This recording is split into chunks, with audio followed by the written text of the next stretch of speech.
Solamente la imagen de la última serigrafía, esa en gris, ya me vale la hora, ¿no? Y así que tengo que dar las gracias de verdad de haber estado aquí con vosotros y de lo bien que a mí me parece que ha estado todo. Y a partir de ahora, si alguien quiere inquirir, preguntar cualquier cosa, pues no tiene más que levantar la mano y hacerlo.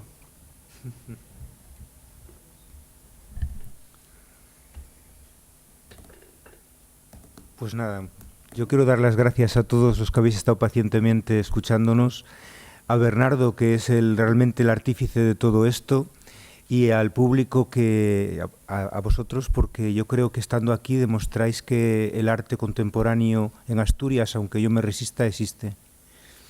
Gracias. Yo quería por hacer una pregunta, que cuando haces una, luego surgen más. Entonces, porque haya coloquio, como siempre. Bueno, luego iremos a picar un poco aquí al hotel al lado, como tenemos por costumbre, quien quiera puede venir y sumarse a la mesa.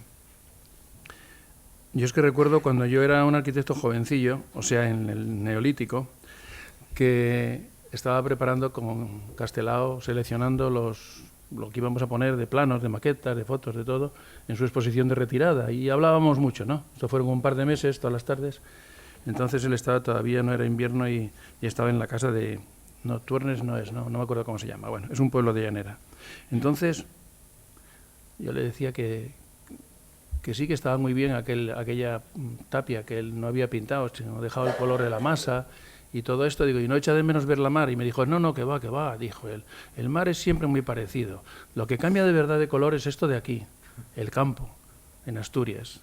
Entonces me dijo lo mismo que en otra ocasión me dijo Joaquín Vaquero Palacios, que cuando vino aquí, el gran pintor impresionista valenciano, Sorolla, me atascaba el nombre en este momento, pues parece que intentó pintar y según Joaquín Vaquero, la segunda vez que lo intentó ya, tiró los pinceles y dijo que aquí no se podía pintar porque te cambiaba el color cada poco, ¿no?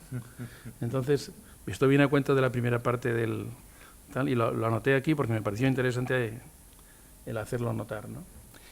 Y luego quería romper una lanza a favor de este tipo de arte cuando alguien con una cabeza que yo admiro en otro terreno, como la de Albert Boadella, le tenemos que oír denostar. Fue la única cosa en la que yo no estuve de acuerdo en todo lo que dijo en la universidad el lunes, cuando dijo que aquella cosa ridícula de tapies que tenían en Cataluña, que si en vez de estar eso estuviera la Capilla Sixtina, toda la política se hubiera arreglado. Bueno, quiero dejar constancia de que hasta las mejores cabezas se equivocan en esto del arte contemporáneo, ¿no?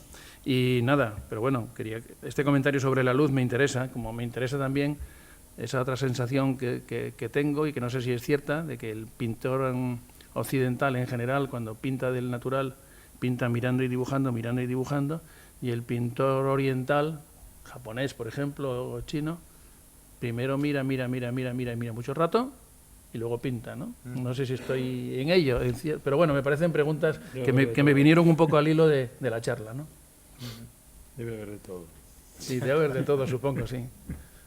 Seguro. En cuanto a la de la variabilidad de la luz y del color de aquí, ¿estáis de acuerdo? Lo que decía Bueno, Sorolla. yo decía que la ría cada media hora... La ría de Leo cada media hora cambia. Cambia el viento, cambia... Es que el viento te mueve, te va moviendo el agua y va pero te das cuenta solo si estás metido en... Si no te enteras, pero evidentemente el color claro que cambia, y tú lo ves aquí hoy mismo. Yo veo, mi estudio es un ático y la luz sube y baja, pero bueno, claro, el día que hay sol, ahí hay una luz por la tarde que es un misterio, es una maravilla, pero luego cambia cada 2 por 3, porque cambia el tiempo, se nubla, no se nubla, eso es así. Y el color es lo mismo, porque el color, hombre, un paisaje yo creo que no se copia, aunque seas paisajista, no se copia. El color tú le pones, es como la cocina. Oye, para hacer según qué cocinero, un bacalao es un manjar o es un ladrillo. cuidado, depende de quién lo haga. Entonces yo creo que esto pasa un poco lo mismo, que los ingredientes mentales, no ya el material.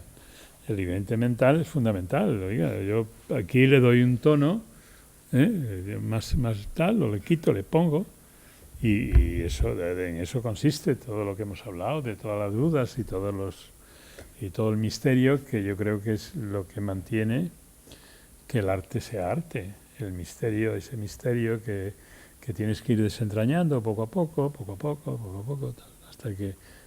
hasta aquí. Aquí empieza a estar la cuestión. Yo creo que eso es con todas las cosas. En arquitectura pasa lo mismo, ¿no? Sí, pero sí, nuestro proceso se parece más al de, no sé, me imagino, a Navascués le hacía materialmente, se lo hacía un operario, ¿no? Tiene mucho que ver. O sea, él primero lo dibujaba y el otro lo hacía, ¿no? Tiene toda la expresión, porque la arquitectura... ¿No se oye? Hay que hablar más alto. Decía que la arquitectura tiene un componente artístico, tiene que tenerlo, debe tenerlo. Yo leía el otro día en El País un arquitecto japonés, Tadao Ando, que hablaba, es amigo de Moneo, y decía, una arquitectura que no te dice nada no es arquitectura. Por tanto, tiene que tener algo la arquitectura para que sea arquitectura. Y eso le pasa a la pintura y a la poesía y a todo.